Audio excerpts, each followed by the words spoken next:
Hi, I am Dr. Amber Archuleta Lucero. Welcome to EPCC Talks. I hope all of you are doing well. We have an incredible show. Actually, it's two shows. We're doing a two-parter today. And today, the first part of the show, I'm going to be focusing on my guest, who is Dr. Estella Valles. So excited to have her here today. We're going to be talking all about women. Women in relation to the state of Texas, as it relates to the national context of women and the global stratification of women. So the very first part of the show, what I'd like to do is I'd like to get into some like nitty-gritty details as it relates to looking at women, as it relates to the political, social, economic, wage gaps, equality of women. And Estella is an incredible source of information. So welcome, Estella. I'm glad you're here today. Thank you, Amber. It's a pleasure to be here. Yes. All right. So let's dive into this. I really wanted to talk to you a little bit about some of the things that you have found as it relates to your research on women. And so let's start in the state of Texas. Let's look at women overall as it relates to some of your findings in relation to, social status, economic status, and then we'll kind of utilize that thread, and we'll kind of at the end talk a little bit about some of the more significant things as it relates to poverty, challenges, some of those things. So tell me what you're finding as it relates to women in Texas, some of the stats, some of the things that you've noticed, some of the things that we need to be concerned about. Absolutely. Thank you, Amber, and thank you for allowing us to come here today and share this important information, Absolutely. Which I believe all Texans should know. But we're going to go further with it and actually go to national level Yes. and global level, as you know. And a lot of this you probably already know because this is what you teach as well. But the status of women in Texas is a topic that involves various indicators of social, economic, political, and health outcomes. Accordingly, some of the main points that we found in our research is that the gender wage gap in Texas has narrowed since 2004, but it still persists. In 2018, women in Texas who worked full-time year-round earned 79.6 cents, 80 cents for every dollar a male makes.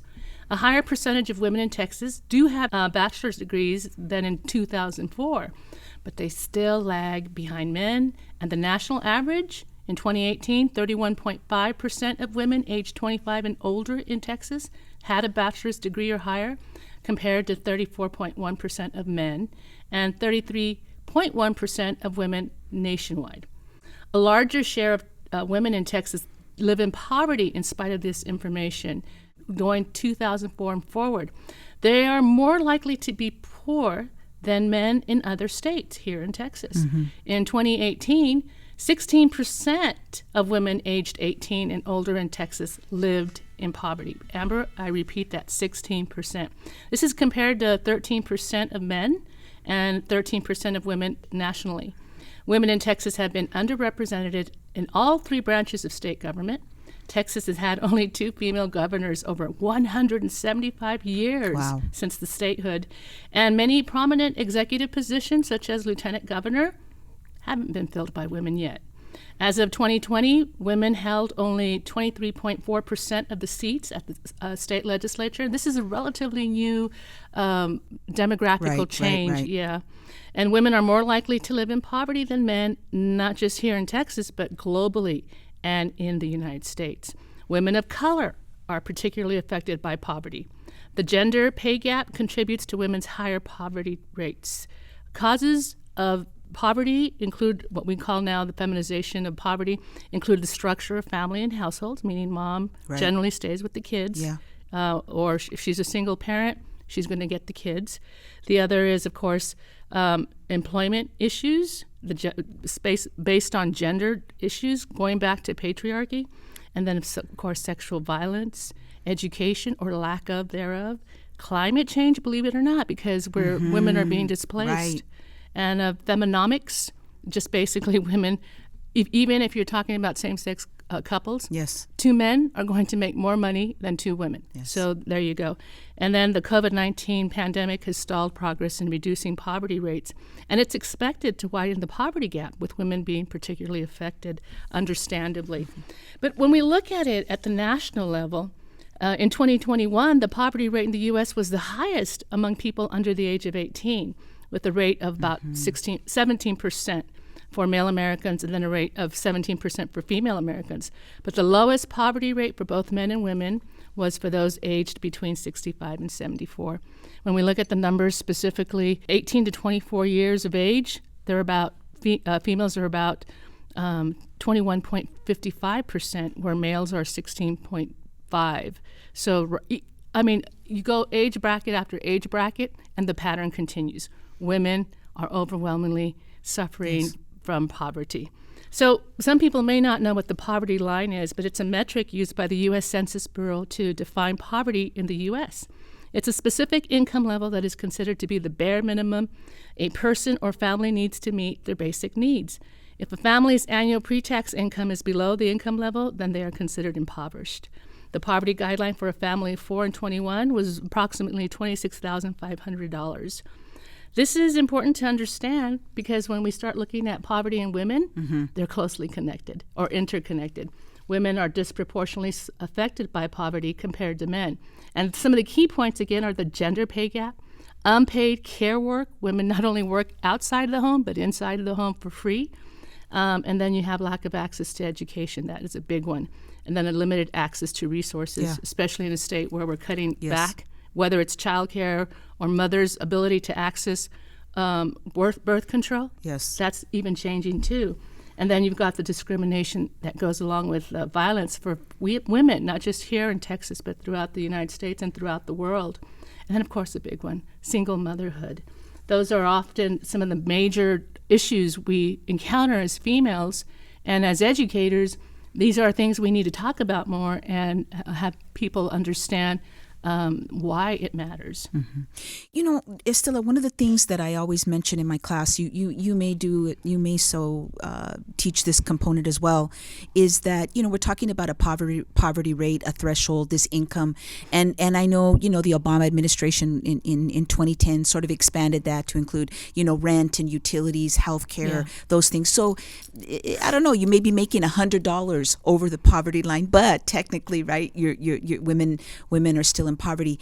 When you looked at this overall research, this Texas data, the national data, these stats, what does it look like as we forecast or we predict, you know, what a future census would look like? I mean, the numbers are stressful, but what does it look like from where you stand as we look forward? Okay, so based on the data, if we were to, you know, prognosticate what's it going to be like 10 years from now. So we know that in Texas now, officially, according to the Texas Tribune, I think it was last month, Hispanics are the leading population demographically speaking. At the same time, they continue to be the group that has the lowest education levels. And more importantly, they don't show up to vote. Voter turnout. African Americans, smaller percentage of our Texas population, and yet they have much better numbers, almost comparative to white non-Hispanics. So as long as that continues, I think we're going to continue to experience some of the issues we're experiencing in Texas, specific to not only women and the feminization of poverty, but also to ways to actually try to address the issue at the voting booth, which, by the way, you all have outside today. I know, I saw it. Irony. But that's, you know, they don't know. We don't know. El Pasoans don't know. Texans overwhelmingly don't know. And we're not interested, and that is part of the problem. As we wrap up, and please tell me that you're going to come back and be able to share some more of your insight with me. But as we wrap up today, what is it, the message, what is it that we're missing? You and I are both educators. We're in a classroom with incredibly brilliant minds. What is it overall that we may be missing as it relates to this discussion about women in the United States, in Texas, globally? Well, I think that for us here in Texas and here specifically in El Paso is we need to have younger generations come to school, get higher education degrees. They will be the change, not only at the voting booth, but also economically. And then, you know, part of the thing that happens, Amber, is when our youth from this region get higher degrees, what do? They take off. They take off. And so we got to keep them. And we have to get more doctors, more nurses, more even people in green industries that will pay higher than other industries. At the same time, my hope continuously is in my classroom. Yes. You too, right? Yeah. Our students are the less sexist, the less racist, the more tolerant than other generations, as you know. I think you've experienced that. Most educated. Yeah, they are Exciting. hope. And so they don't know. They're too busy. Their lives are consumed. And you can't blame them, right? They just came out of a pandemic and they're trying to reconnect with other humans. Yes. So basically, we can educate them and they will educate their families, and hopefully that will spread. That is my hope continuously. Beautiful parting words. So thank you again. I'd like to thank Dr. Estella Valles for coming on to EPCC Talks. This is the end of our part 1, and we have part 2 coming up with some incredible follow-up as it relates to women and mortality, women from a global perspective, and so please stay tuned. Thank you so much.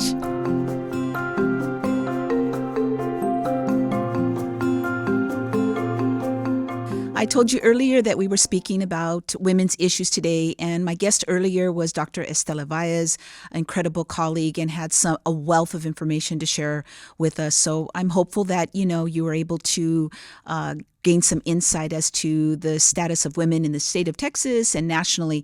Now for part 2 gets even juicier. So I'd like to officially welcome my guests, and then we can get in some of the details in terms of what they're talking about. To my left here is welcome to you, Dr. Mina Haidarian. Thank you for coming, and we're excited that you're here, and we appreciate your time. Time is very valuable, so thank you. Thank you for inviting. And my guest right here is Dr. Jezari. So thank you for coming, and we're excited that you're here. Thank you so much for having us. You're welcome. And to Miss Ramona Fallah, thank you for coming.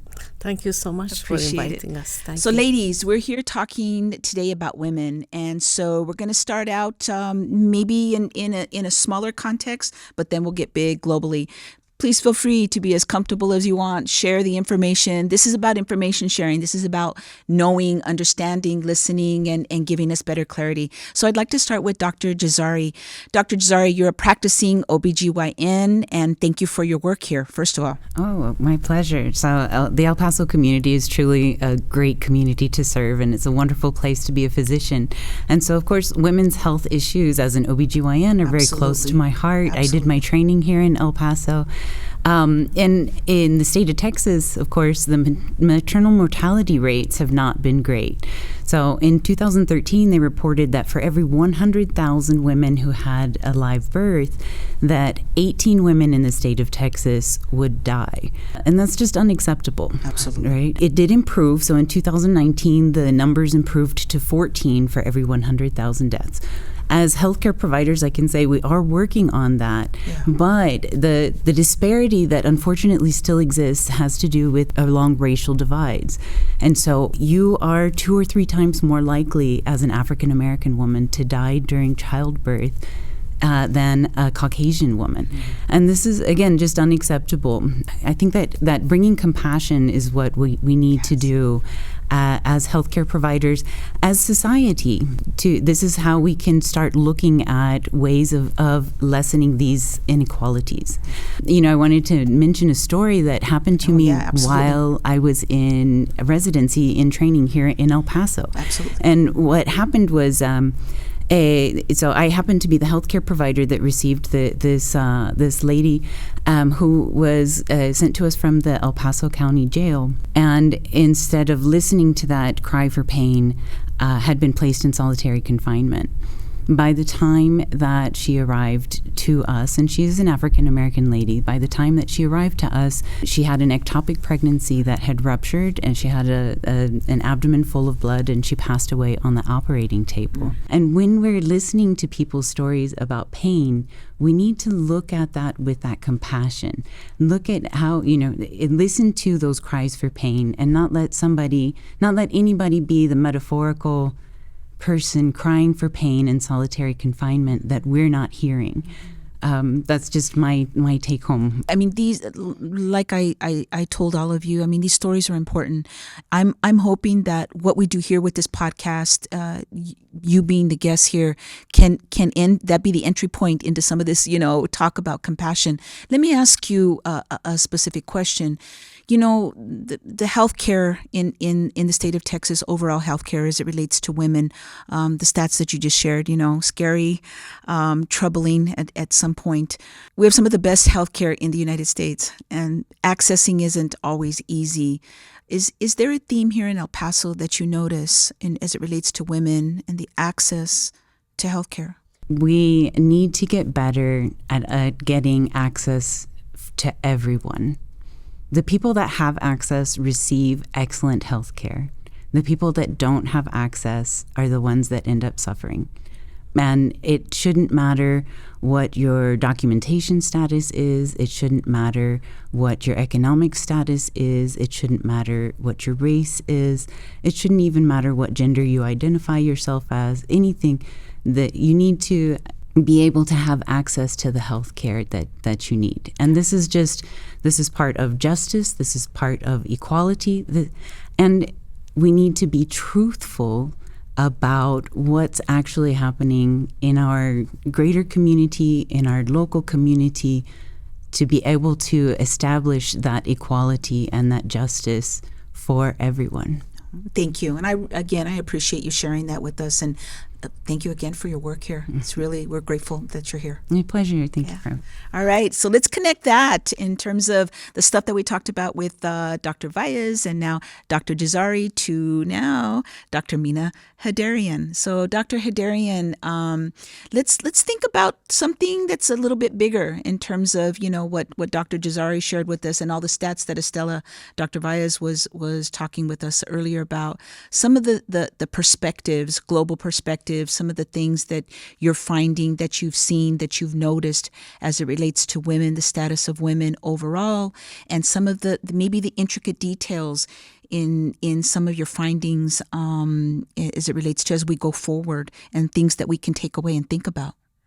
Thank you for inviting me, and thank you inviting me to talk about this vital issue of equality of men and women from a Baha'i perspective. As an Iranian American Baha'i woman who moved to United States at the age of 18 to continue my education, I was raised in a Baha'i family that education for girls was placed highly. Let's begin with some simple questions centered on local to global standpoint. How does discrimination against women limit the ability of men and boys to develop to their full potentials? How does it impact the progress and well-being of a society as a whole? How will progress toward equality transform various facets of human society, the development of intellectual life, the practice of governance, the allocation of material resources, the condition of the family? I would like to share a brief view of Baha'i teaching on equality of men and women and highlight a Middle Eastern feminist heroine and reflect on some quotes from a scholar and philosopher on equality of men and women. Over a century ago, and for the first time in the history of the revealed religion, Baha'u'llah, the prophet founder of the Baha'i faith, proclaimed the equality of men and women. He did not leave this pronouncement as an ideal or a pious hope, but wove it as a fabric, as a basic factor into the fabric of his social order. He supported it by laws requiring the same standard of education for women as for men, and equality of rights in society. Equality of sexes is for Baha'is is a spiritual and moral standard, essential for the unification of the planet and the unfoldment of world order. Without these qualities, talents, and skill of both women and men, full economic and social development of planet becomes impossible. The Baha'is believe that for the world of humanity has possessed two wings, the male and female. So long as these two wings are not equivalent in strength, the bird will not be flying. Let's take a moment to imagine you live in a place that your identity is expected to be concealed. Your face, your idea, you are hidden. Now imagine you show one aspect of your identity, your face, and doing so result in such an offense that it would cost your life. The expectation of your invisibility is because you are a woman. Baha'is believe that the evolution of humanity depends on equal distribution of rights and privileges to all its people. According to UNICEF, educated women contribute to a more powerful and productive workforce and society. The Baha'i writings state that world will not achieve success nor peace until the sexes are regarded as equal. As a species, we have a quite a wait until we reach this type of equality. And let it be known once more that until women and men recognize and realize equality, social and political progress here or anywhere will not be possible. For the world of humanity consists of two parts or members. One is women and the other men. Thank you, Dr. Mina. Let me ask you something. I notice something when I'm in the classroom every day, and it's an absolute joy to be in the classroom. Let me tell you, Estella, I see the energy that Estella has and that I still have as well, thank goodness. There's hope. There's hope in that classroom. I see the Generation Z, and of course we got Generation Alpha right behind them. What advice, all this wisdom that you've shared with us, what advice would you give to the young women in our classrooms right now? I think education is so important for the women, for the girls, the young girls, to achieve to their fullest potential, not to give up. When I came from Iran, I did not speak the language. I knew a little bit, we learned as a second language, but when I came and it was very hard. I had to look up in dictionary the words, but I didn't give up, never gave up. I said to myself, impossible says impossible. I think Obama stole it from me that. So you can achieve in anything you want, it's possible. Yes. And nothing is impossible. No. You just have to work hard. Yeah. And I tell my young patient that this is your country, this is your language, you have everything, grant, loan, student loan that you can Lots achieve. Of help. There is nothing that prohibits you to get your highest education. And we're a piece of everybody's puzzle as they move forward. And thank you for your work here as a practicing physician, the work that you do here in our community. Grateful to you. Thank you. All right, Miss Ramona, we are here. So let's kind of tie all this stuff together. We talked to Dr. Valles earlier, looking at some statistics, and Dr. Jezari had brought some vignettes in terms of her narrative and some of the things that she's noticed as it relates to women, mortality. We've looked at now the Baha'i perspective and the wisdom and all that has encompassed. So I want to talk to you a little bit about some historical and contemporary things that you've noticed as it relates to women. I know we're looking at a remembrance, a 40-year remembrance of a situation that happened in Iran and Persia. So if please share with us some of your insights, some of the things that you're finding, some of what you think is significant to this conversation. Thank you so much. Thank you for inviting me to this. Pleasure. And I'm very happy to share some information about what's happening in Iran, especially the situation of the women in Iran.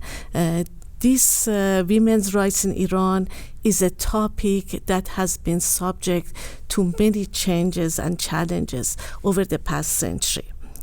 Depending on the political and social context, Iranian women have experienced degrees of discrimination, oppression, and empowerment in various aspects of their lives. I just want to give you a little bit of history and statistic, Iran's 1906 constitution, written by its first parliament, promised equal rights before the law for all Iranians, but it said nothing specific about women. And it wasn't until 1925, between 1925 to 1978, which was Pahlavi's era, the Pahlavi's regime, that women gained some new rights, like they were allowed to vote, initiate divorce, run for office, inherit property, and the legal age of marriage was also raised to 18. I think it was 13 before. But unfortunately, these freedoms, they were all retracted after the 1979 Iranian Revolution. When the strict Islamic regime enforced compulsory hijab laws, restricted women's participation in public life, and discriminated against women in family and criminal law. Just to give you some statistic again, according to the World Economic Forum's 2017 Global Gender Gap Report, Iran ranked almost to the bottom, 140 out of 144 countries for gender parity. In 2017, in Iran, females comprised only 19% of the workforce. The World Bank's database, Women, Business and the Law, lists 23 restrictions in Iranian law on married women.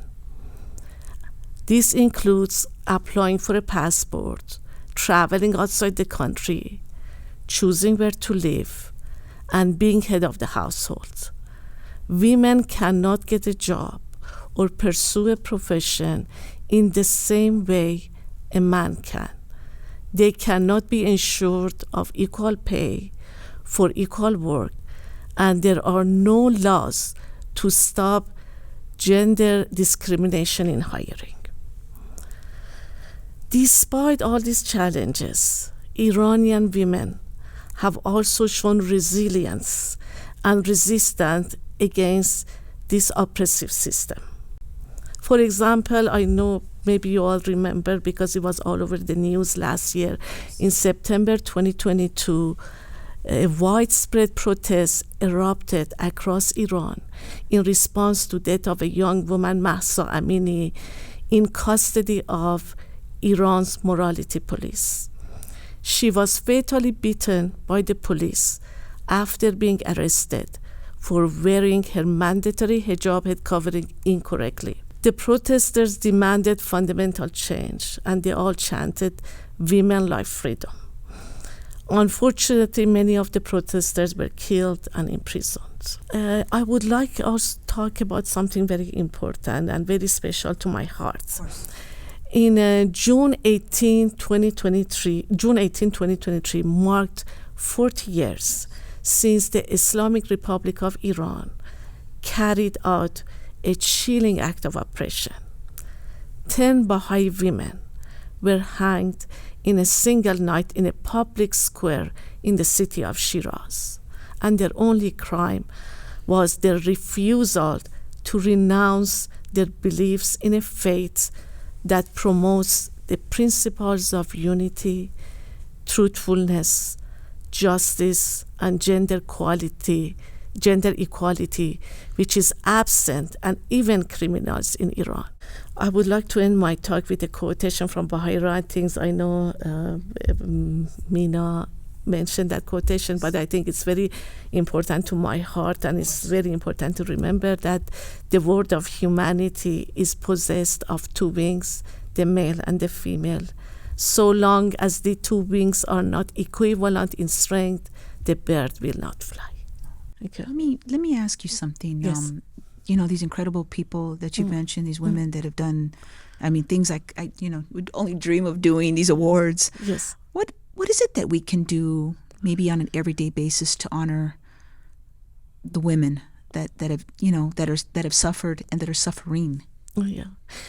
First of all, I think the awareness is important. Many people don't know these things are happening in other countries. We sometimes think every place is like United States. Yes, we do. I think awareness is important, and also pressure from international community is important. There have been cases that, when the government in Iran sees that the whole world is finding out about what's happening, they kind of reduce the hardships a little bit.